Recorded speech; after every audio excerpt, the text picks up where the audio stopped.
ওম নমঃ শিৱায় নমস্কাৰ বন্ধুসকল পুনৰ এটা গুৰুত্বপূৰ্ণ ভিডিঅ'লৈ স্বাগতম জনাইছোঁ। কন্যা ৰাশি জাতক জাতিকাসকলৰ 2025 চনৰ জুন জুলাই আগষ্ট এইকেইটা মাহত বিশেষকৈ এটা ভাল প্ৰতিফলন দেখিব। বিভিন্ন ক্ষেত্ৰত সাৱধানতা অৱলম্বন কৰিব। আপোনালোকৰ প্ৰেম জীৱনত, আপোনালোকৰ বৈবাহিক জীৱনত, কেৰিয়াৰ, ব্যৱসায়, স্বাস্থ্যৰ সকলোখিনি তথ্য আপোনালোকে এই ভিডিঅ'টোৰ জৰিয়তে জানিব পাৰিব। বিশেষকৈ এইকেইটা মাহত আপোনালোকে 6টা ভাল খবৰ লাভ কৰিব বুলি কোৱা হৈছে। বিশেষকৈ এই ৰাশিফল ভিডিঅ'টো হৈছে চন্দ্ৰমা গতি আধাৰিত ৰাশিফল। নতুনকৈ যদি চাইছে চেনেলটো ছাবস্ক্ৰাইব কৰি দিব। বিশেষকৈ এইকেইটা মাহত কন্যা ৰাশিৰ লোকসকলৰ ওপৰলৈ বিশেষকৈ বহুতো দায়িত্ব আহিব। এই 3 মাহত বিশেষকৈ আপোনালোকৰ কিছুমান ডাঙৰ দায়িত্ব থাকিব, ডাঙৰ দায়িত্ব পালন কৰিবলৈ সক্ষম হ'ব বুলি কৈছে।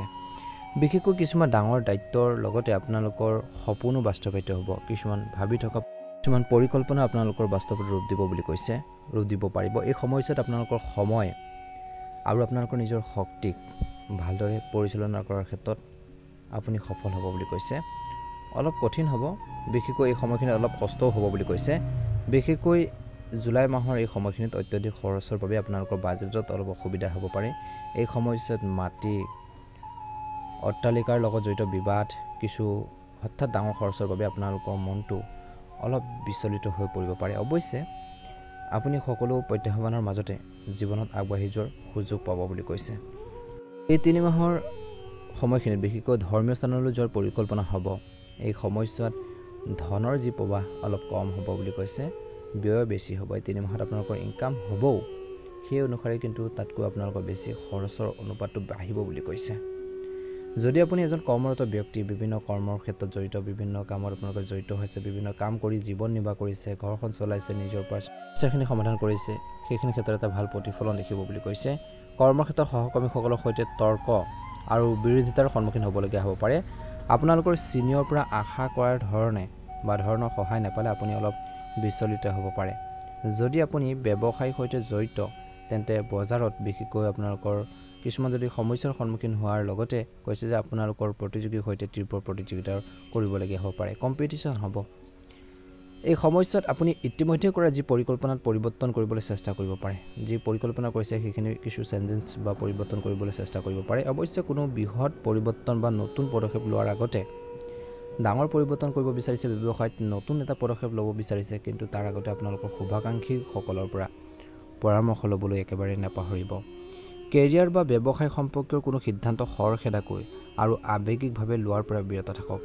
জীৱনত সকলো ধৰণৰ অসুবিধাৰ সন্মুখীন হোৱাৰ পিছত বিশেষকৈ আপোনালোকে আগষ্ট মাহৰ এই সময়খিনিৰ পৰা আপোনালোকে সকাহ পাবলৈ আৰম্ভ কৰিব আৰু আকৌ এবাৰ আপোনালোকৰ কামবোৰ শুদ্ধ পথত অহা দেখা পোৱা যাব। কৰ্মৰ ক্ষেত্ৰত অনুকূল পৰিস্থিতি হ'ব যদিও ব্যৱসায়ত লাভ হ'ব আৰু বৃদ্ধিৰ সম্ভাৱনা আছে। সম্পৰ্কৰ দৃষ্টিকোণৰ পৰা বিশেষকৈ জুলাই মাহৰ এই সময়খিনিত আপোনালোকৰ সম্পৰ্কৰ যি সূতাডাল বিশেষকৈ হোৱাৰ পৰা বিশেষকৈ ৰক্ষা পৰিব বুলি কৈছে। এই সময়ছোৱাত আত্মীয় আৱেগিকভাৱে আপোনালোকৰ সুবিধা ল'বলৈ চেষ্টা কৰিব পাৰে কিছুমানে, কিন্তু সম্পৰ্কৰ সকলো ধৰণৰ উত্থান পতনৰ পিছত মাহটোৰ শেষৰ ফাললৈ বিশেষকৈ আকৌ এবাৰ শুদ্ধ পথলৈ অহা দেখা পোৱা যাব। আপোনজনৰ সৈতে আপোনালোকৰ সম্পৰ্ক আকৌ এবাৰ ভাল হৈ পৰিব। প্ৰেমৰ সম্পৰ্কৰ দৃষ্টিকোণৰ পৰা জুলাই মাহৰ বিশেষকৈ দ্বিতীয়াৰ্ধটো অতি অনুকূল বুলি কৈছে। পাৰিলে জুলাই মাহত আপোনালোকে প্ৰতিদিনে হনুমানজী পূজাত শিৱ বজৰং বান আপোনালোকে কৰক বুলি কৈছে। বিশেষকৈ জুলাই মাহটোত আপোনালোকে অলপ ধ্যান ৰাখিব লাগিব। নিজৰ জীৱনৰ প্ৰতিটো খোজ অতি সাৱধানে ল'ব লাগিব, কাৰণ এই মাহটোৰ ভিতৰত আপুনি জীৱনৰ প্ৰতিটোৰ ক্ষেত্ৰতে কিবা নহয় কিবা এটা প্ৰত্যাহ্বানৰ সন্মুখীন হ'বলগীয়া হ'ব পাৰে। যিকোনো অপ্ৰীতিকৰ পৰিস্থিতিৰ পৰা হাত সাৰিবলৈ, মানুহৰ লগত কথা পাতিবলৈ বা ধনৰ লেনদেন কৰাৰ সময়ত অতি সাৱধান হোৱাটো আছে বুলি কৈছে। বিশেষকৈ অন্তৰংগ সম্পৰ্কত যিকোনো ধৰণৰ ভুল বুজাবুজিৰ পৰা আঁতৰি থাকক। কাৰোবাক বিশেষকৈ কি কয়, তেওঁলোকৰ ওচৰলৈ কি হয় বা তেওঁলোকক ক'লে কিবা এটা তেওঁলোকে কি ৰিয়েক্ট কৰিব, তাৰ সম্পূৰ্ণ কিন্তু যত্ন ল'ব লাগিব, চোৱা চিতা কৰিব লাগিব, আনৰ মনৰ ভাৱবোৰ বুজিবৰ বাবে চেষ্টা কৰিব লাগিব বুলি কৈছে। বিশেষকৈ আগষ্ট মাহৰ প্ৰথম সপ্তাহৰ এই সময়খিনিত কেৰিয়াৰ আৰু ব্যৱসায়ৰ সন্দৰ্ভত আপোনালোকৰ পৰিস্থিতি অনুকূল হ'ব যে কেতিয়াবা আপুনি নিজকে দুখোজ আগুৱাই আৰু দুখোজ পিছ পৰি যাবলগীয়া হ'ব পাৰে। অৱশ্যে হতাশ নহৈ সম্পূৰ্ণ হৃদয়ৰে কামৰ যি উন্নতিৰ বাবে চেষ্টা কৰিব লাগিব। এই 3 মাহৰ বিশেষকৈ বিশেষকৈ জুলাই মাহৰ মাজভাগত প্ৰত্যাহ্বানে ভৰি পৰিব। এই সময়ছোৱাত কাগজৰ কাম সম্পূৰ্ণ কৰি ৰাখক আৰু কোনো ধৰণৰ শ্বৰ্টকাট লোৱাৰ পৰা বিৰত থাকক বুলি কৈছে, নহ'লে আৰ্থিক ক্ষতিৰ লগতে আপোনালোকৰ অপমানৰ সন্মুখীন হ'বলগীয়া হ'ব পাৰে। আগষ্ট মাহৰ এই সময়খিনিত কৈছে যে আপোনালোকৰ মনত কোনো ধৰণৰ অজ্ঞাত ভয়ৰ সন্দেহ হ'ব পাৰে। টকা পইচা উপাৰ্জন আৰু ধন সংগ্ৰহ কৰাটো আপোনালোকৰ বাবে অলপ কঠিন হ'ব পাৰে।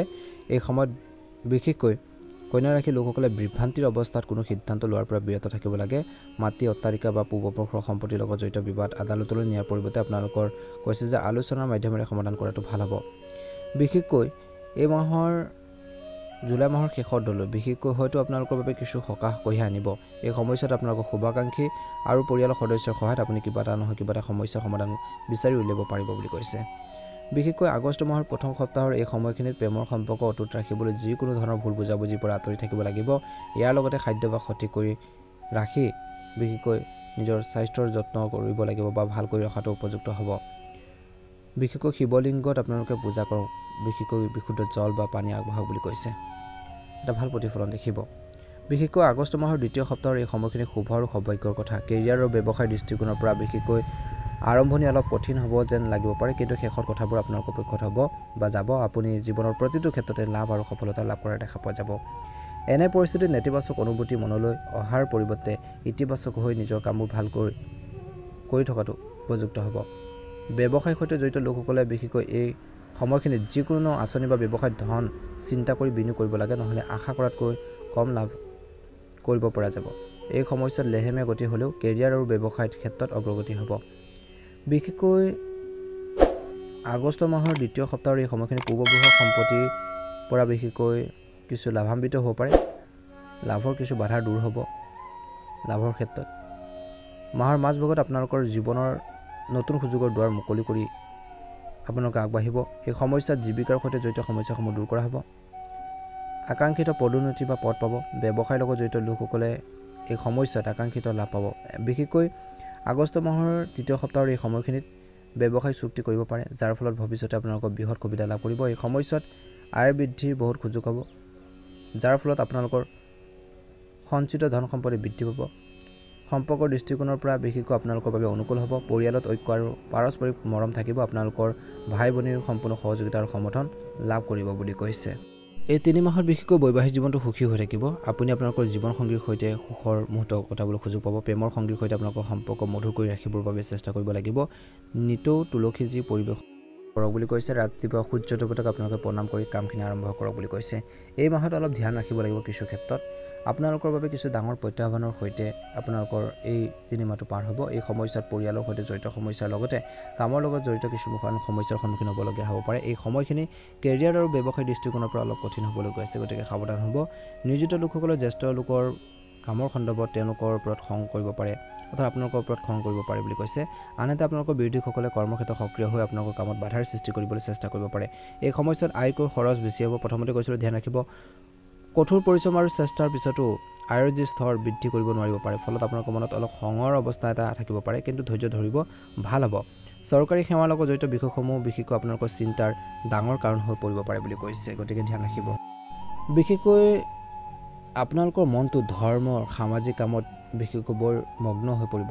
এটা পজিটিভ কথা বুলি ক'ব পাৰি। এই সময়ছোৱাত আপুনি এটা তীৰ্থস্থান পৰিদৰ্শন কৰাৰ সুযোগ পাব। এই 3 মাহত বিশেষকৈ আপোনালোকৰ ব্যৱসায়ত আকাংক্ষিত অগ্ৰগতি আৰু লাভ কৰিব। বহিৰাজ্যত কৰ্মৰতসকলৰ বাবে এই সমস্যা অতি শুভ বুলি প্ৰমাণিত হ'ব। যদি আপুনি বিদেশত কেৰিয়াৰ গঢ়িবলৈ বা তাত বসতি স্থাপন কৰাৰ কথা ভাবিছে, কিছু লোকে বা বেলেগ এখন ঠাইত আপোনালোকে যোৱাৰ কথা ভাবিছে, তেন্তে এই সময়ছোৱাত কৰাৰ যি প্ৰচেষ্টা সফল হ'ব পাৰে। বিশেষকৈ পৰীক্ষা আৰু প্ৰতিযোগিতাৰ বাবে প্ৰস্তুতি চলোৱা ছাত্ৰ ছাত্ৰীসকলে লাভ কৰিব পাৰে বহু প্ৰত্যাশিত ভাল খবৰ। এই সময়ছোৱাত কৰ্মক্ষেত্ৰত কৰ্মৰত লোকসকলৰ বিশেষকৈ কৈছে যে অনুকূল পৰিস্থিতিৰ সৃষ্টি হ'ব। সম্পৰ্কৰ দৃষ্টিকোণৰ পৰা এই মাহটো এইকেইটা মাহ বিশেষকৈ অতি ভাল বুলি প্ৰমাণিত হ'ব। এই সময়খিনিত কিন্তু আপুনি হয়তো বহুদিনৰ মূৰত আপোনালোকৰ আপোনজনক লগ পাব। আপোনালোকৰ জীৱনসংগীৰ লগত ভাল সমন্বয় থাকিব। আপোনালোকৰ জীৱনসংগীৰ পৰা আপুনি এক চমকপ্ৰদ বিশেষকৈ উপহাৰ আদি লাভ কৰাৰ সম্ভাৱনা আছে। স্বাস্থ্যৰ দৃষ্টিকোণৰ পৰা এই 3 মাহটো বিশেষকৈ অলপ স্বাস্থ্যৰ যত্ন ল'ব লাগিব। এনে পৰিস্থিতিৰ এই সময়ত খাদ্য আৰু ৰুটিন আদি সঠিকভাৱে আপোনালোকে ধ্যান ৰাখিব। এনে পৰিস্থিতিত আপোনালোকে সময়মতে খাদ্য পাতি খাব লাগিব। সময়ত খাদ্য আৰু ৰুটিন আপোনালোকে বিশেষকৈ যিমান পাৰে সংগঠিত বা সঠিকভাৱে আপোনালোকে ৰাখক আৰু স্বাস্থ্যৰ প্ৰতি অসাৱধান বৰ্তমান সময়ত নহ'ব বুলি কৈছে। যিমান পাৰে আপোনালোকে এই 3 মাহত নিজৰ স্বাস্থ্যৰ যত্ন লওক আৰু নিজৰ বহুমূলীয়া সময়খিনি নিজৰ সৎ কামত ব্যৱহাৰ কৰক বুলি কৈছে। প্ৰতিকাৰ স্বৰূপে শিৱদেৱক অৰ্থাৎ মহাদেৱক আপোনালোকে উপযুক্ত ৰীতি নীতিৰে পূজা কৰি প্ৰতিদিনে তেওঁ শিৱ চালিচা পাঠ কৰক ভাল এটা প্ৰতিফলন নিশ্চয়কৈ দেখিবলৈ সক্ষম হ'ব যদিহে নতুনকৈ চাইছে আমাৰ চেনেলটো সাবস্ক্ৰাইব কৰি দিব ভিডিঅ'টো পাৰিলে শ্বেয়াৰ কৰি দিব লাইক এটা কৰি আমাৰ মনোবল বঢ়োৱাত সহায় কৰিব মা লক্ষ্মী কৃপাত মহাদেৱৰ কৃপাত আপোনালোকৰ সকলোৰে এই তিনিমাহটো সুন্দৰভাৱে পাৰ হওক মনৰ ইচ্ছাবোৰ পূৰণ হওক ওম নমঃ শিৱায় ওম নমঃ শিৱায় ওম নমঃ শিৱায় হৰ হৰ মহাদেৱ আপোনালোকৰ সুস্বাস্থ্য কামনা কৰি